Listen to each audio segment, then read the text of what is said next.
Hey, what's going on guys? Rob here from the Hybrid Network with a brand new video for you. And should Blade be in the MCU?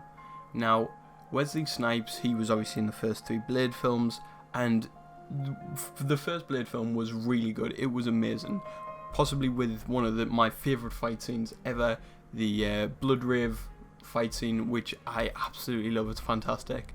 And Wesley Snipes really brought in that. Everyone loves Wesley Snipes. When you talk about the perfect cast, and you obviously get the J.K. Simmons as J. Jonah Jameson, and then there's the people who go back a little bit further and they remember Blade and Wesley Snipes and how much everyone loved that. There's been rumours going around at Marvel that they want a Ghost Rider, Moon Knight and Blade Netflix series. Wesley Snipes has always wanted to come back and do more Blade films or anything related to Blade, because who can blame him? It obviously made him a lot of money and he was good at it. So, you know, if you're good at something and makes you money, go for it, I reckon, as long as you're happy doing it. And that's what he seems to be wanting to do.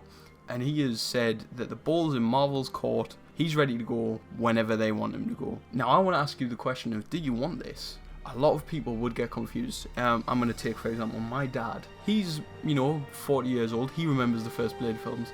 And that could be a problem, because he remembers the first Blade films, but then he watches the MCU films. He's obviously not deep into them, but he watches them and he enjoys them.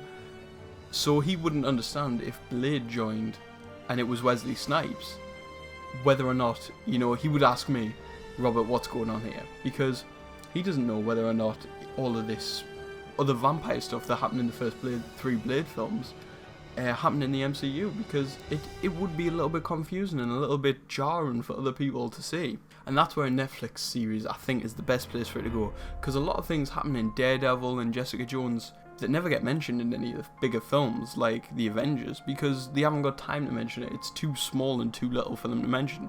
So I think if the Blade films were contained and they were kept in to a Netflix series, I could see that going really, really well. And in my mind, Blade would need a partner in this, because, for all Wesley Snipes is in shape, he is still a little bit old, and 53 years old is hard to be doing a lot of stunts and things like that. However, Ghost Rider doesn't look like Nicolas Cage is coming back, so, if you're worried about that, it's fine. I'm really looking forward to this. Like, it's a much darker tone. Like, obviously, Marvel is taking a darker tone. Civil War was a little bit dark, but still had fun moments, and obviously the Netflix series have been fairly dark, and this would just take it to a whole other level with Blade and the vampires and everything like that. I would absolutely love it. I just love the Blade films. A real good trilogy in my mind. Like, if for all Blade 3 has its problems, I can still sit down and watch it. Now, you've got to tell me, how would you introduce Blade into this world? Would you have him as a Netflix character, or would you bring him into the full, MCU and have him in a film? And also, would you bring back Wesley Snipes, or pick someone else? And obviously, you can't go for the standard one of Idris Elba, because he's Heimdall. Like, if you're going to cast anyone, normally people go with Idris Elba. I'm not sure who I would cast in replacement for Wesley Snipes, to be honest with you. I didn't give it much thought. Wesley Snipes just fits the bill for me. That's what I've got for you. Who should be replacing Wesley Snipes if you want him replaced? And should it be a Netflix series, or should it be a series of films? You put your comments down below. Please like, subscribe. I've been Rob. Goodbye.